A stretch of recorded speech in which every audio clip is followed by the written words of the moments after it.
कर्म अलग अलग प्रकार के होते हैं। प्रारब्ध, संचित और क्रियमाण या आगामी।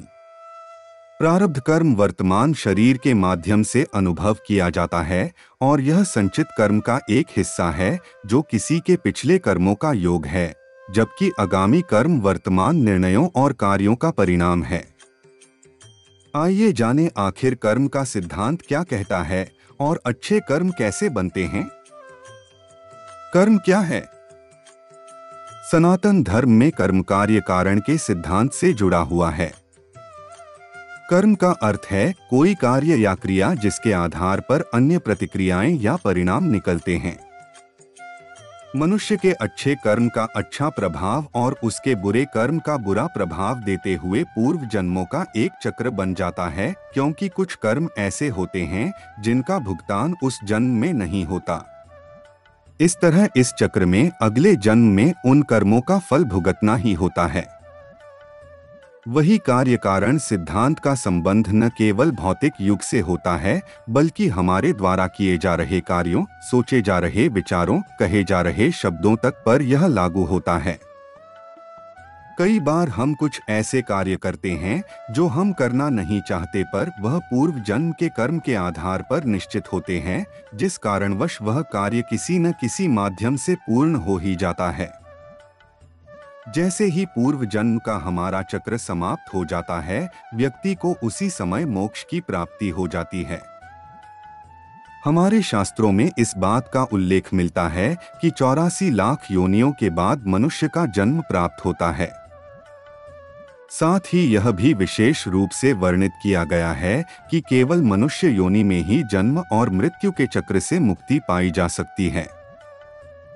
कर्म कितने प्रकार के हैं? 1. नित्य कर्म। 2. नैमित्तिक कर्म। 3. काम्य कर्म।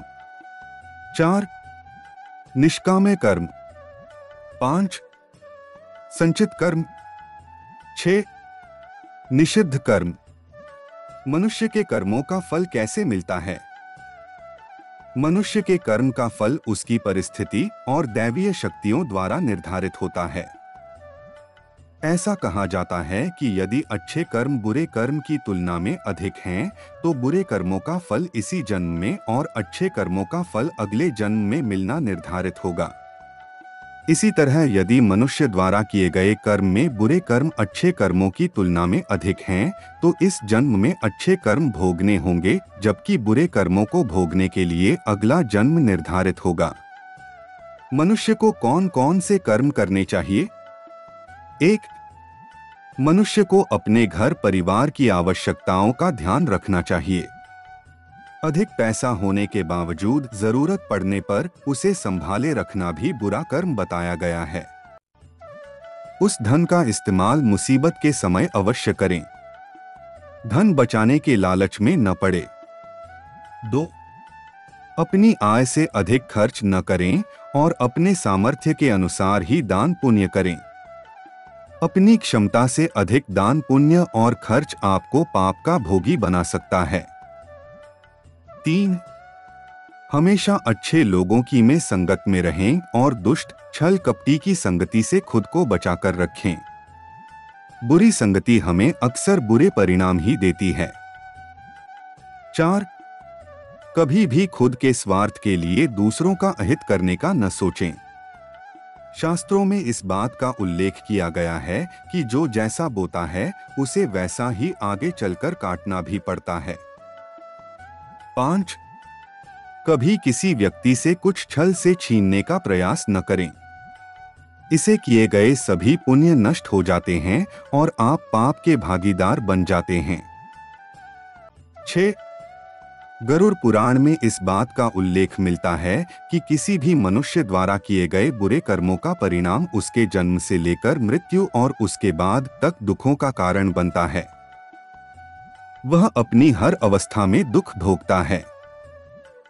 अच्छे कर्म कैसे बनते हैं? अच्छे कर्म के बनने से पहले हमें इस पर ध्यान देने की जरूरत है कि आखिर अच्छे कर्मों बनने का सबसे पहला पड़ाव क्या है। मनुष्य के द्वारा किए जाने वाले सभी कर्म उसके विचारों से निर्मित होते हैं। हमारी सकारात्मक या नकारात्मक सोच विचारों को जन्म देती है और वही विचार कर्म बनते हैं। इस तरह सोच सकारात्मक होने पर ही अच्छे कर्मों का निर्धारण हो सकता है। अच्छे कर्म को करने के लिए हमारे आसपास का वातावरण बहुत अधिक जिम्मेदार होता है। कहा भी जाता है कि जैसा वातावरण वैसे हम, इसलिए कोशिश करें कि अपने घर का वातावरण और शरीर का आभामंडल सकारात्मक बनाए रखें। इसके लिए अपने घर में पारद शिवलिंग को रखें।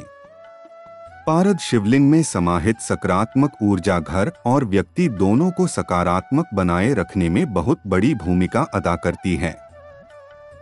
बस ध्यान रहे कि इसे पूजा विधि के द्वारा घर में स्थापित करें और नियमित तौर पर पूजा अर्चना करते रहें। वीडियो पसंद आया हो तो चैनल को लाइक, शेयर और सब्सक्राइब करें। आपके एक लाइक से हमें मोटिवेशन मिलता है। धन्यवाद।